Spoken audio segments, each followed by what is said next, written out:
Hello everyone, my name is Beth Stanifor-Seamster and I am the Children's Ministry Coordinator at Whitewater Area Regional Ministry in Whitewater, Wisconsin. I am coming to you today with my Wednesday children's message, and our theme for the month of May is community.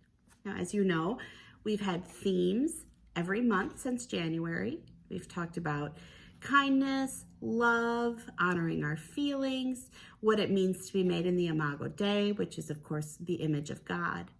And in the month of May, we're going to talk about community.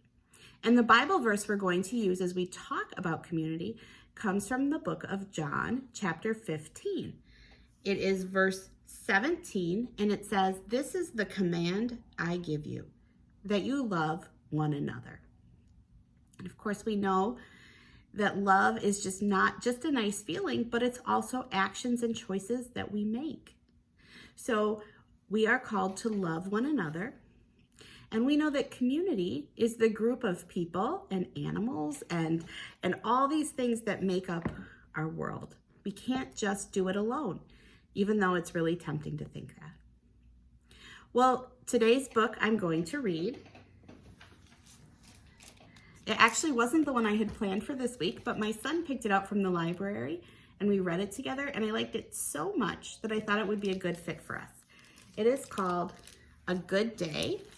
It's written by Kevin Hanks, and we are reading with permission from HarperCollins Publishers. Okay. It was a bad day. Little yellow bird lost his favorite tail feather. Little white dog got her leash all tangled up in the fence. My dog does that all the time. I don't know if your dogs do that. Little orange fox couldn't find his mother. And little brown squirrel dropped her nut. But then little brown squirrel found the biggest nut ever.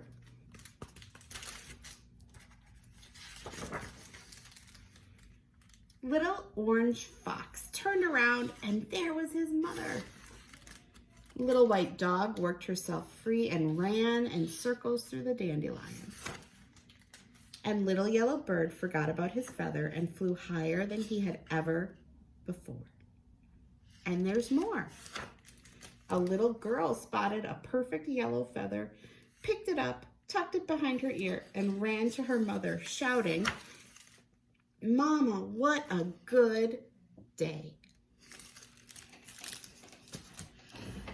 This book spoke to me because it reminded me that there are so many ways that we affect each other and often aren't even aware of it. Our actions, the things we do and say, they have wider effects on our larger community than we can ever know. And I also really love this book because it talks about animals.